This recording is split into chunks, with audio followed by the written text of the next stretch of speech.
What's up guys, back here at the workshop finally with the Supra. It's been going for probably a bit under a month now, so it's been some time since I've had it back here in the workshop to do some work on it, but it's finally back and the cage is completely in, minus a few little bits which I'll show you just in a moment, and it is absolutely looking sick. So I'm so excited to have it back in the shed.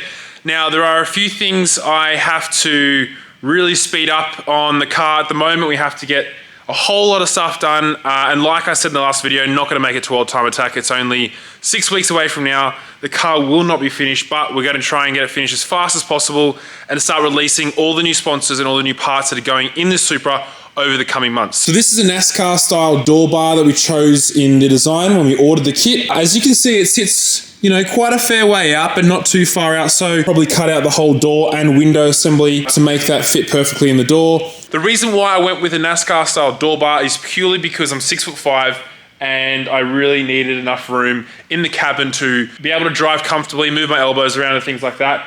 I would have hated to have got normal style intrusion bars and then not being able to fit in the cage, because like I said, if you saw in my videos, I ordered this cage from AST in Spain, so I didn't have this built here. So I decided to go with the NASCAR style just in case my knees or anything were to hit it, because I wasn't too sure how everything was gonna sit. I've got a D&D carbon seat going in here as well, and there's heaps of room as you can see.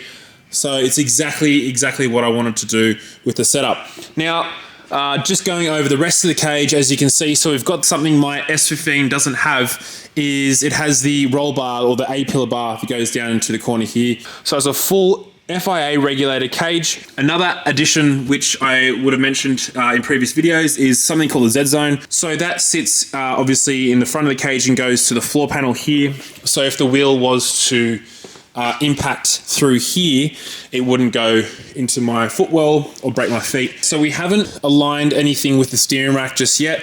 I'm going to put the seat in here to try and get that all aligned. Then we'll weld that into place with the pedal box. With the X section here, we haven't fully installed that because I want to have enough room to get around there in the cabin and finishing off welding through here. I haven't decided whether or not I'm going to spot weld the whole chassis just yet. I don't know if I really could be bothered, to be honest. It's a lot of work and you have to obviously pull off all the seam sealer.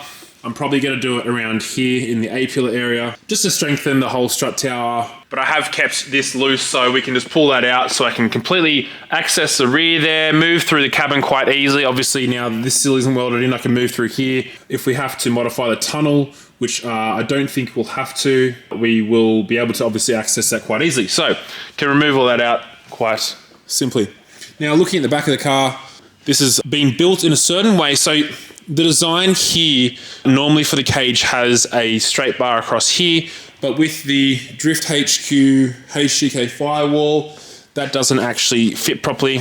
As you can see here in the design, it's supposed to sit there, and we couldn't fit the firewall in there as well. So from here, I'm gonna run you guys through the whole build process on this cage. I took videos of everything we did with custom craft fabrication, and I'll show you exactly how it got to this point.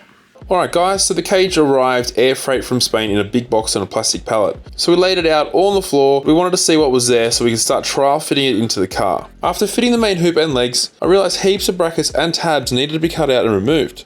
Once this was completed, I headed over to Custom Craft to see Mark and Duster, who will be installing the cage for me. These absolute legends have been supporting me since day one, so I'm really excited that we are doing this together again. I laid out all the cage pieces on the bench, threw some instruction manuals and diagrams on the table.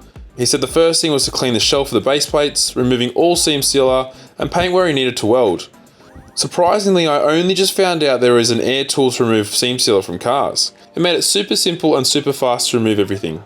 We made sure the base plate area was clean and mock fitted all 4 plates to the chassis. I also prepped the front section where the Z-Zone will be installed and attached to the firewall. The next day, and only 4 hours later, Mark already had the main hoop, legs and roof section in the car and spot welded together. Mark's already started to weld everything in, starting off with welding the window bars and then moving to the top part of the cage. As you can see, we had to cut the tabs off that hold the factory dash in. All 4 corners sit down on the floor so you can access the top of the cage and weld everything together. In the back behind the seats, circular holes had to be cut on both sides so the cage would drop through the floor. The main hoop still sits quite tight, but there is just enough room for Mark to get in and weld everything up. From this angle, you can see how much you can drop the front cage down and get access to the top of the cage so you can finally weld everything.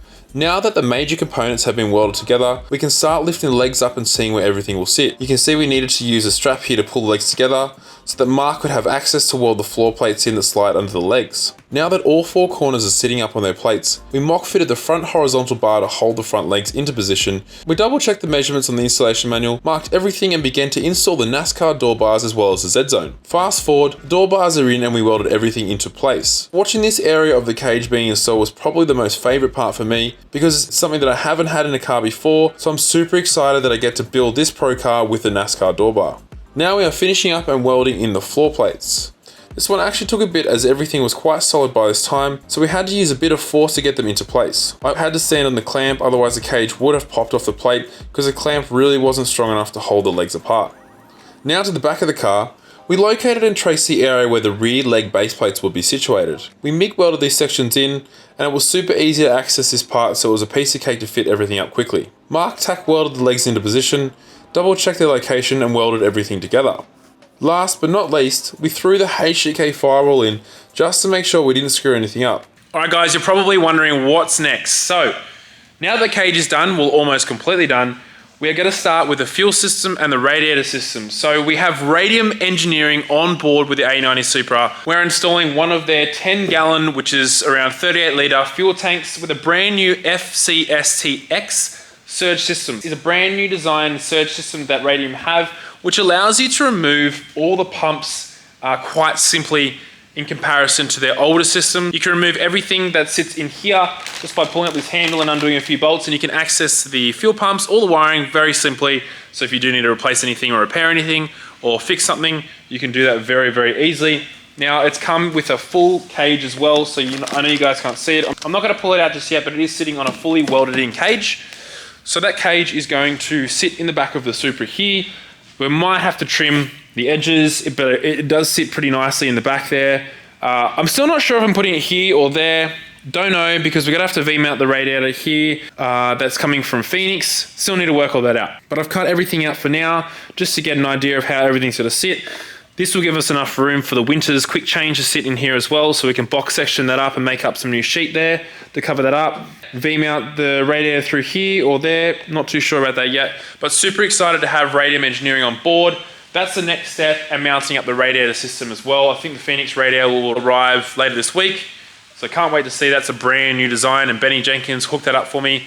He's redesigned that whole radiator, which is great.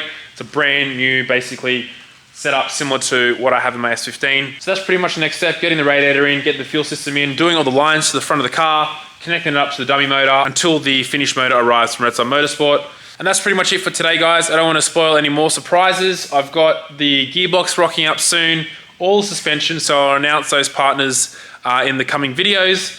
I hope you really enjoyed the video. I'm going to start getting stuck into this, and hopefully by the next video, we'll have this full system here installed and start getting the radiator system in as well. All right, guys, speak to you soon. Have a great week, and I will see you at the next video.